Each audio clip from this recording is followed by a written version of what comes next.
Good evening, everyone. We're going to call the Legislative and Legal Affairs Committee to order at 7 p.m. on Thursday, February 9th. This is our first meeting of 2023, very exciting. We have one item on our agenda, order number 23-100-8796, communication from Mayor Vision and the Board of Health with proposed amendment to City Code, Chapter 315, Enforcement, Section 2, Non-Criminal Disposition to ensure consistency with state law. This was referred to us, and there is a public hearing set for February 13th, so this coming Monday. I'm going to begin by just giving some of the information that was provided from the letter that the solicitor put forth in the original submission, and then we can kind of go into the different aspects of the changes in each part. So, dear Honorable Mayor Vision, I write to recommend amendments to City Ordinance 315-2 and related ordinances referencing non-criminal disposition to ensure consistency with state law, Massachusetts General Laws, Chapter 40, Section 21D, and update certain provisions relating to the use of this procedure. Mass General Law, Chapter 40, Section 21D sets forth the process for a city to authorize non-criminal disposition for violations of municipal ordinances, rules, or regulations.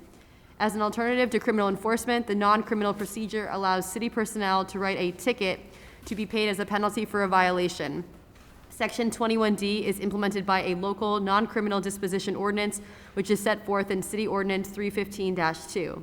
In conjunction with various city departments, I reviewed our ordinances and recommend several updates in order to, 1, state a specific penalty amount as required by state law rather than a range, 2, clarify how penalties are applied to repeat violations, and 3, update the table of enforcing city personnel and ordinances or regulations which can be enforced by the non-criminal process. So that kind of gave a little bit of an overview. The solicitor was also really gracious to provide some comments related to each of the sections and the parts that were going to be amended. I also want to recognize that our health director is here. Should we have any comments, and maybe at the end we might ask for a little commentary, but I think it might make sense if the committee is willing for us to go through the different sections. So regarding part 1, and this adds the city position of code enforcement officer to the list of all enforcing agents. And this is already in practice. The code officer is already working with other city enforcing agents from time to time. Part 2, it clarifies 2 aspects that are kind of throughout the ordinance. It creates a catch-all specific penalty amount in the event that the table in Ordinance 315-2 or the ordinance or regulation to be enforced does not list a specific penalty. And then it also avoids ambiguity by establishing that the fine amount for a second, third, fourth, or additional offense is calculated based on repeated offense by the same offender within 12 months of the first offense. So I want to pause there and see if the committee has any comments about the first 2, or if they'd like to move on. I think a lot of this is clarifying, up to date the numerical amounts throughout so that they are more in line with what we should be doing moving forward, and making sure that we are in line with state law. So sort of as a background, the city did authorize the non-criminal enforcement via ordinance back in 1991, and so state law allows the city to use this process, and this is really an update to that.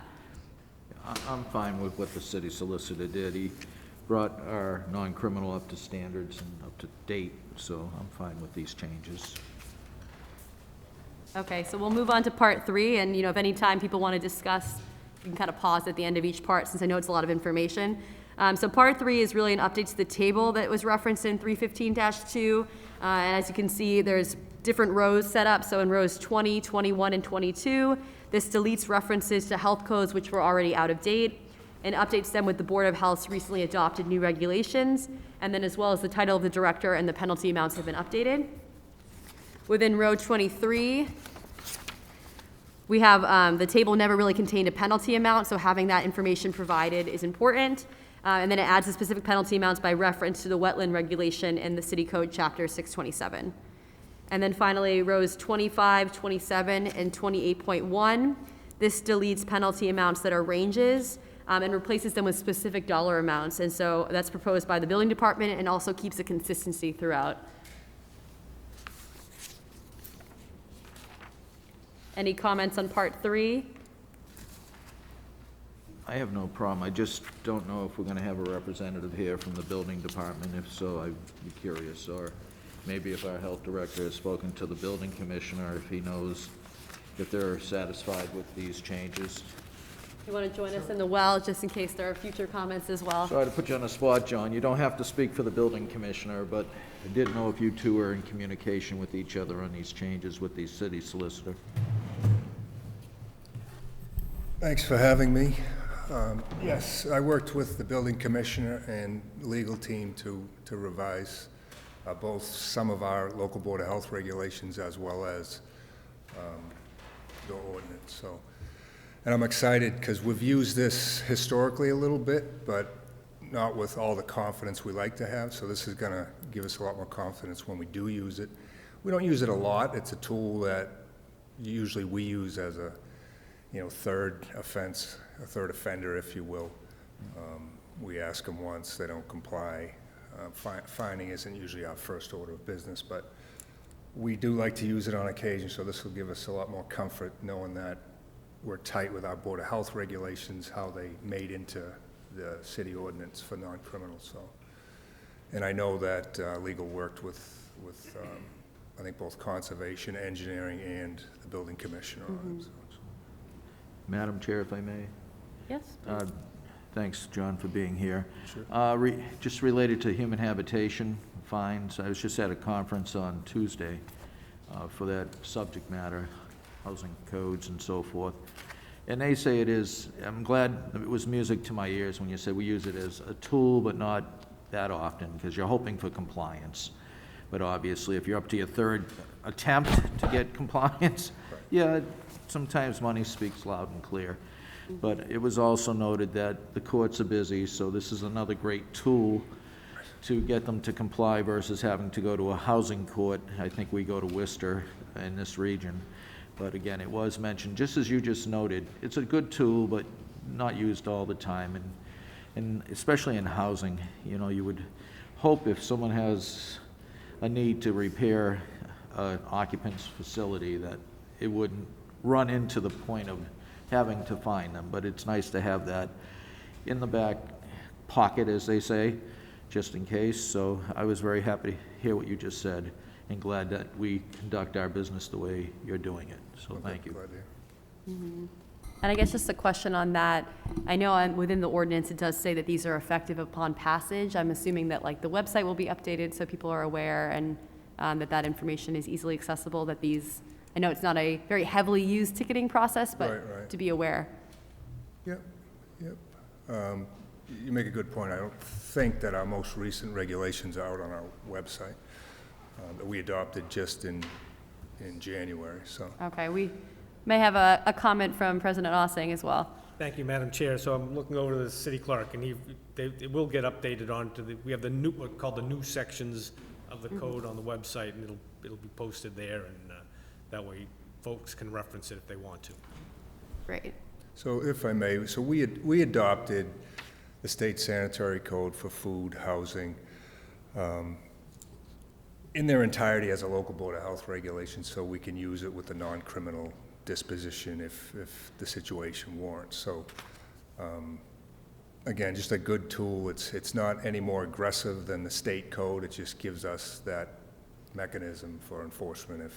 And oftentimes it's really just a threat to be able to say, now we have to fine you, don't make us go there. So it's a good tool in the toolbox. Yes. Yeah. I'm not sure exactly, I know you're trying to go in order of the notes that were sent from the solicitor, but I'll just throw a few out there that I had as questions. In going through these, it was interesting for me because I pay more attention to 650 in the code and forget about all the other things. So when I saw this list and I'm reading motorized scooters as section 28-1, when 28 is registered sex offenders, I was kind of, why? Why is it a subsection of registered sex offenders? And then I read what motorized scooters was. And although the solicitor isn't here, and I know we're not covering it, but I think we need to amend motorized scooters. It says that a motorized bicycle or motorized scooter shall not be operated upon any way by a person under 16 years of age, nor at a speed in excess of 20 miles an hour.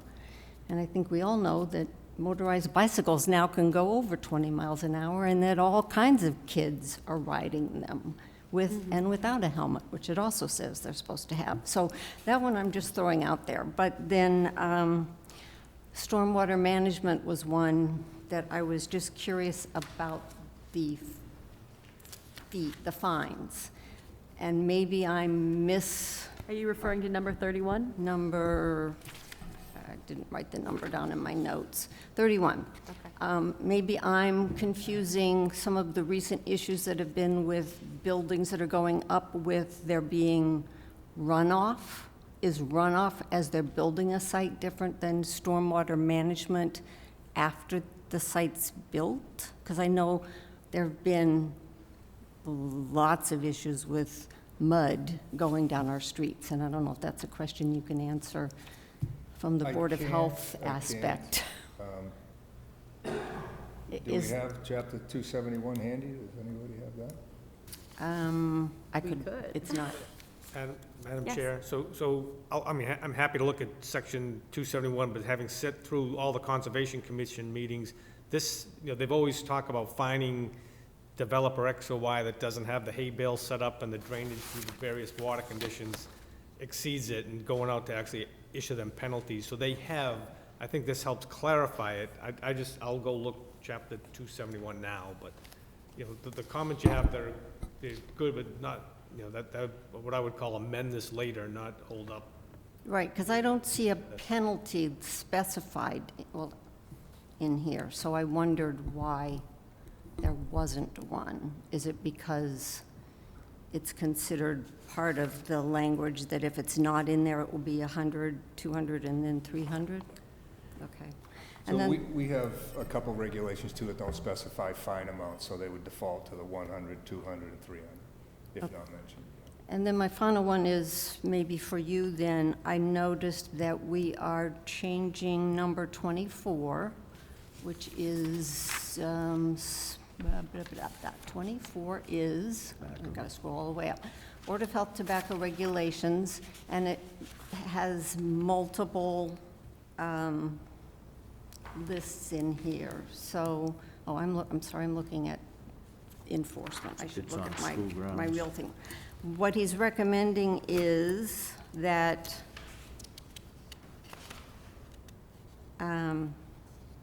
I think it was on page 4. So it's now going to be a separate for the school, smoking in school buildings is $25 with the superintendent enforcing it. But it's the Board of Health regulations for everything else, where currently they're written out as one thing. Regulations in a building are 25 and 50, and in a school, I think it was the same exact thing. Now, the schools are 25, but if I smoke in City Hall, it's 100. So why is there a difference between smoking in a municipal building versus smoking in a school building? So the school of 25 is unchanged. That remains the same because it's the school folks who really enforce that, so that's. But it also says police, and it also, I believe that they're adding, It's in the school, that's why we leave that alone, because that's really, even though it's a Board of Health regulation, they're really the enforcement authorities, the folks in the school. So we left that alone after conversations with the superintendents. but why the does other- it matter who's enforcing it? Shouldn't it be the fact that you're smoking in a public building? That was the logic between the superintendent and myself. The other regulations have been superseded, so the ones you referenced there, Councilor Roby, Regulation 5, smoking municipal buildings, that's been superseded by regulation from 2015, regulation prohibiting smoking in workplaces and public places, as well as Regulation 6 has been superseded by that same regulation. And as you go down, I'm working off the existing non-criminal ordinance that I think you were referencing. Regulation 11 has been replaced by our 2015 tobacco regulation restricting the sale of tobacco products. So we did not carry those over into the new ordinance because they've been superseded, so they were removed. Yeah, I mean, that whole list that was in the original one under 24 is really all gone. Correct. And to me is just now included under the Board of Health regulations, everything not listed there. So I went on the Board of Health site, and there's a whole slew of regulations, one of which was covering smoking, but it was smoking in public buildings, municipal buildings, where I guess the school buildings are considered. But I mean, for me, I don't care who's enforcing it. You're still violating state law that says you're not supposed to be smoking in the building. So why not make the offense be the same regardless of where they are? I think it was left to the superintendents in regards to how they communicate and discipline. I don't think they fine a lot in the schools. I don't think that's something they use a lot. So it was decided to be left alone. Maybe they should be, but, and if it's because it's the kids, I would think it's more the adult, or as much as the adults as the kids. So I don't know. I guess to me, these are recommendations by people. We can change them if we want to. Mike. Madam Chair? Yes, President Ossing. Thank you, Madam Chair. So to address Councilor Roby's question regarding Section 271, so the enforcement section, 271-11, deals with enforcement, and it says, as an alternative to criminal prosecution or civil action, the city engineer may elect to utilize non-criminal disposition procedures set forth in Mass General Law and Section 315-2, which is what we're establishing here. So that's the tie. It's now saying it's 100 first offense, 200, 300.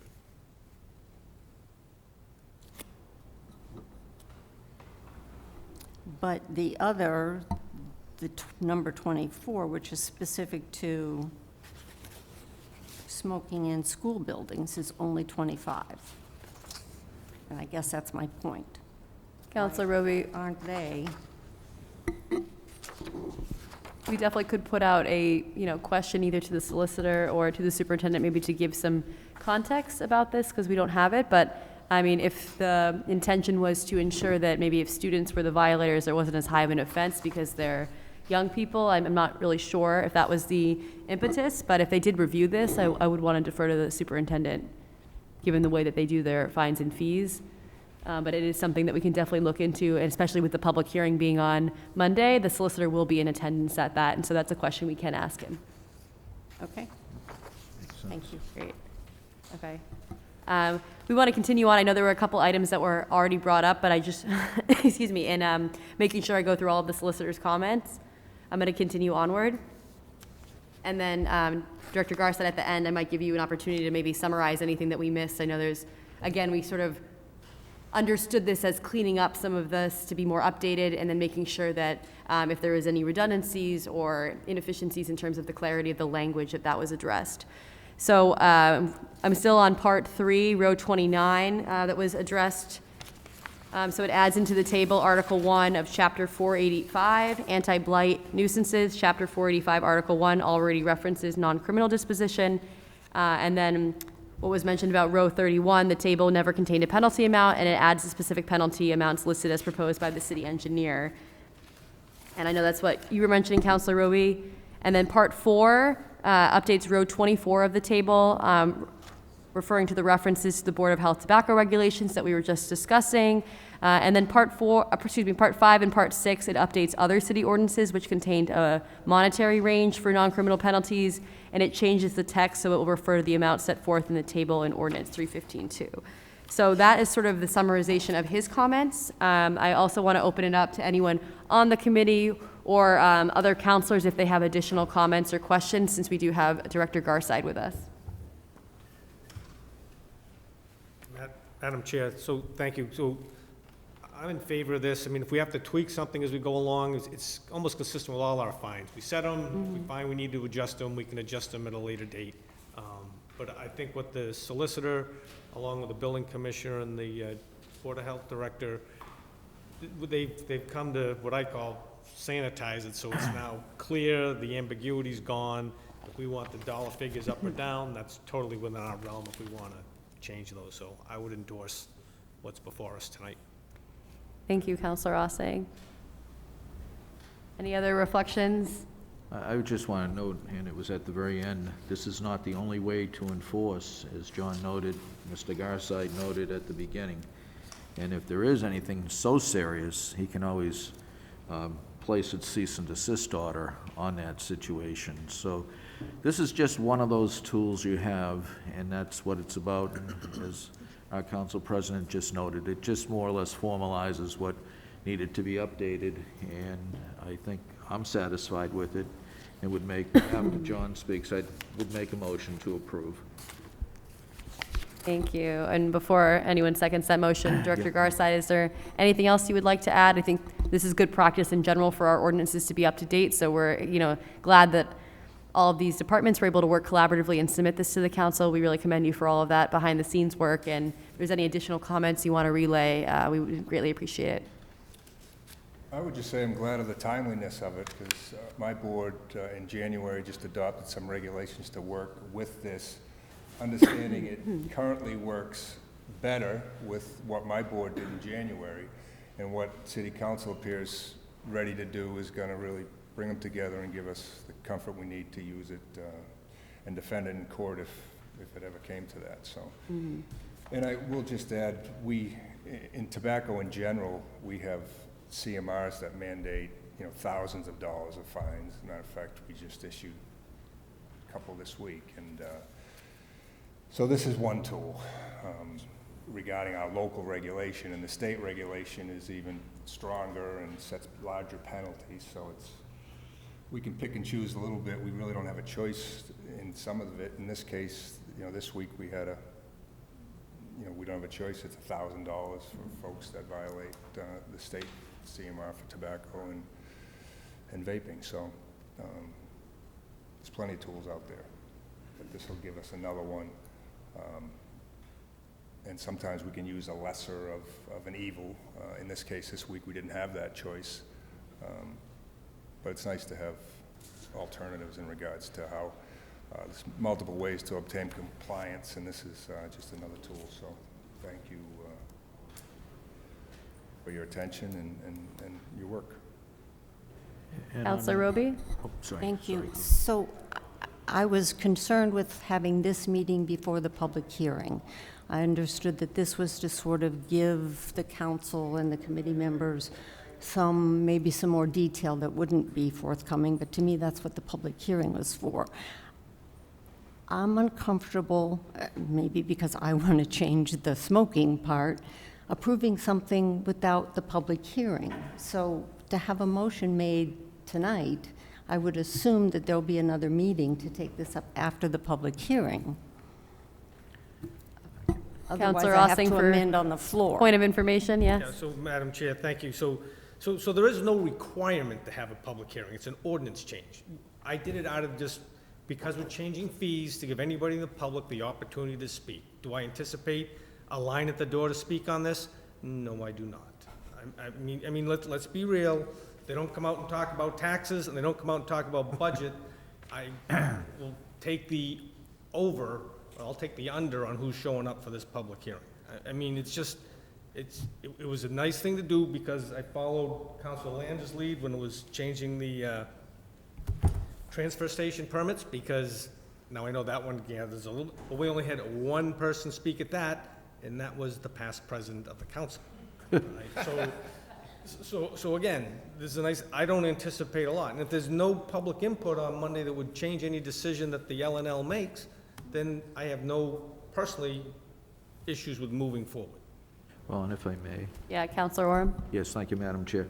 Within the city, we're very fortunate, as well as any other city in the state, because we can look at Chapter 21D every other month if we so wish, where if this was a town, you have to go to town meeting. So I think if there will be times where maybe the Board of Health decides on a new regulation and has to come to us again, and it can be done in a better format than if it was a town. Because a town, then you gotta wait for town meetings, so that's why I'm comfortable supporting my motion based on that, and based on just the general public's input, but if we see one, I'll be surprised showing up at the public hearing. Because most people that have to deal with this are violators, and I don't think they want to show their faces. So, but that's my comment. So I still stand with the motion I had. If it reaches a second, so be it. But at the same time, in the spirit of the committee, I don't have a problem postponing that motion and we hold another meeting. So either way, it doesn't bother me one way or the other. Well, Counselor Roby? and I might as well throw it out now. I would move to amend number 24 to match number 24-1 with the offenses.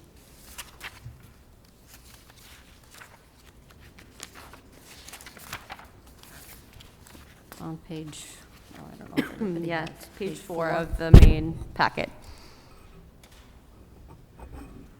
Madam Chair, if I could? Yes, President Ossing? So, again, as I look at this, to me, the $25 fine is really targeted towards students, all right? It's not, I mean, if adults are smoking in school, I know what it says, Counselor Roby, all right? But the $25 fine is more targeted to students that are gonna be violating the program. Can they, and again, I put this in the, this is something they use as a tool. They're not out issuing $25 or $100 fines for people smoking. That, as Councilor Oram will tell you, as a good health agent, you talk to them and convince them why what they're doing is not right. Don't do it again. If it becomes a repeat offender, then they issue it. And so I'm comfortable, seriously, comfortable where it is right now. I mean, if something comes out of the public hearing that warrants us to go back, the chair has the option of saying, you know, to leave it in committee. That's totally within her purview. Can I add? Yes, Director Garside? So there's still an ability to find that 100 under our other regulation in a public space. You know, this tool able to be used in the school for kids, but you certainly could use our other regulation 100 if that's what you chose to do. And who would do that? Would a police officer driving through the high school at dismissal time and sees every one of the people sitting in their cars smoking cigarettes, waiting for the kids to come out of the building, can they issue a fine? Point of information. Yes. So the enforcing agents are listed in the table. The police officers aren't writing out smoking. It's superintendents, Board of Health people. It says as well as police officers. Police officers are listed at the end. Bottom right. But so do they that's- so know they that are. they can write a $100 fine versus a 25? Because that's what it says the penalty is. I mean, if you could break these up into students are 25, adults smoking in the building, out of the building. So I could certainly write a citation for $100 to Councilor Ossing for smoking at Marlborough High. I do 300. But Well, second offense, third offense, because I know a $25 offense, and it's only, there's no second and third offense. So I do appreciate, and Councilor Roby, the comments that are made. I wouldn't want to make a decision about upping the number without having more of the background information from either the solicitor or the superintendent, because if there is some sort of outline reason for the lower number or not updating it to be higher because of the student population, I would want to defer to them, especially given the fact that we don't want these fines to be heavily utilized. The idea is it's a deterrent, and we don't want people to be smoking in these places. So I am comfortable moving forward with it and having it be addressed as a question ahead of time to those individuals so it can be communicated at the public hearing.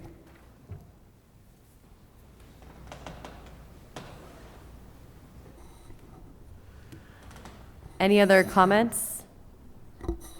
Well, so again, Madam Chair, Councilor Oram? for sure, if I want to make a motion to approve, with one member still would like to see us come back and re-meet, so I'll put it out on the table, because I'm comfortable with this, to motion to approve, and I won't be offended if it doesn't pass, or if it doesn't receive a second. Thank you. And Councilor Roby, I'm happy to continue to keep this in committee if that would sort of allow us for more discussion. I do know there was a news article that also indicated this update to the fines that was put out to the public, some information about that this committee was going to be meeting and that the fines might be updated. So that was another avenue in which the public was informed. But I don't know if there's a rush really for this from, the Board of Health's perspective. So I'm happy to wait, given that we have the public hearing, and then be able to, if needed, we could always remove it from the committee. But otherwise, if there's no rush, it's fine to wait in committee just to have that additional information. So it really is at the will of the committee, and unless there's a timeline that we should be aware of from the director's standpoint. I'm fine either way. Councilor Landers. Madam Chair, I feel that waiting 2 weeks, doesn't hurt this. In fact, you have your public hearing, and then you have another meeting. I'd like to just make a comment on the $25 per offense for the school kids. Someone sat at a table and they said, now let's see, if a youngster gets caught smoking, rather than the parents come up with the money, let the kid come up with it. And it's more doable that a youngster could come up if the parent is somewhat strict and rigid, like Mrs. Roby and myself. I think that's how they arrived at the two sums. 100 would be a lot for, a young family. So I think that's how it went there. But as far as, I think, as someone just mentioned, we're not in a rush, so, have the public hearing and then, come back. Let's see what happens at the public hearing. Thank you. Any additional comments? That is fine on my end. Another excuse to have legislative and legal committee, so what a wonderful opportunity for everyone to come and see what we're all about. So, Madam Chair, on that note, I'll withdraw my motion. Okay, so Councilor Roby, do we need to just let this stay in committee, or is there any motion that you need to make at this time? No? I'll motion that this stay in committee. Okay, well, just to formalize it, any discussion? Okay, I'll second the motion. All in favor of staying in committee? Yes? Okay. 3-0 to stay in committee. I will entertain a motion to adjourn. So moved. All right, it's been seconded. All in favor of adjourning? We are adjourned at 7:32. Thank you all, and thank you, Director Garside, for your time. You're welcome.